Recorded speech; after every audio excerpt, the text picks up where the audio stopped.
Je suis Kofi Siliadin, je suis médecin de santé publique et je travaille pour HISP West and Central Africa. Nous sommes un cabinet spécialisé dans l'accompagnement des gouvernements et des institutions non gouvernementales en matière de renforcement de leur système d'information.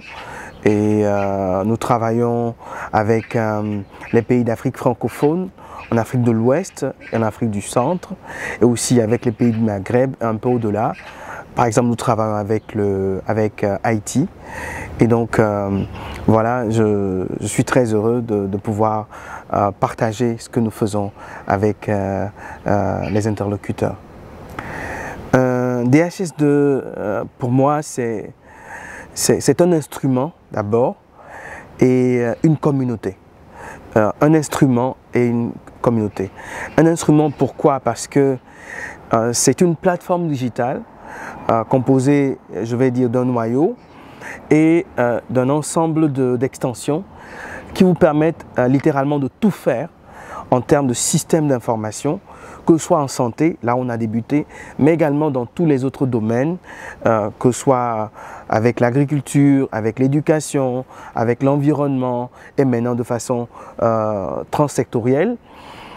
Ça vous permet de faire tout en matière de système d'information, que ce soit la collecte des données, que ce soit le traitement, l'analyse des données, la visualisation, le rapportage, les systèmes d'alerte. Donc, tout ce que vous voulez faire en matière de système d'information, vous pouvez le faire avec DHS2, du début jusqu'à la fin, mais aussi vous pouvez l'interopérer avec d'autres systèmes que vous avez si vous choisissez ce genre de dispositif.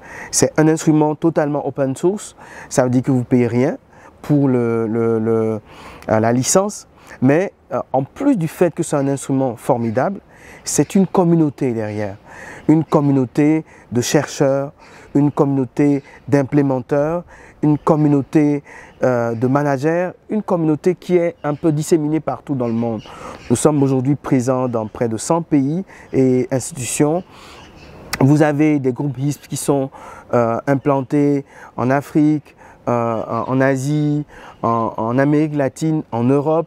Et à tout moment, vous pouvez avoir accès à des experts qui connaissent votre système, qui connaissent votre pays et qui sont permanemment là pour vous appuyer. Donc, cet instrument et cette communauté font la force du DHS2 aujourd'hui. 3 mots pour symboliser DHS2. Je dirais information d'abord, parce que DHS2 est d'abord à une question d'information. Ensuite, je dirais action, parce qu'il s'agit d'utiliser l'information pour pouvoir prendre des décisions et prendre des actions qui ont de l'impact en matière de santé, éducation, ainsi de suite. Information, premier mot, action, deuxième mot, et ensuite je vais dire savoir. Savoir parce qu'une fois que vous avez fait ces actions-là, vous bâtissez un corpus de connaissances que vous pouvez partager avec tout le monde et comme ça, tout le monde améliore ses performances, tout le monde améliore sa connaissance et ensemble, on fait grandir la communauté. D'abord, je suis très fier de faire partie de cette communauté. La communauté francophone est relativement jeune par rapport à la communauté anglophone qui est un senior, pour ne pas dire assez vieille. Donc cette communauté francophone-là est toute nouvelle, mais elle est très dynamique et elle continue de grandir. Nous pensons que nous avons de grands défis devant nous et nous sommes suffisamment armés, suffisamment solidaires et suffisamment créatifs pour faire face à ça.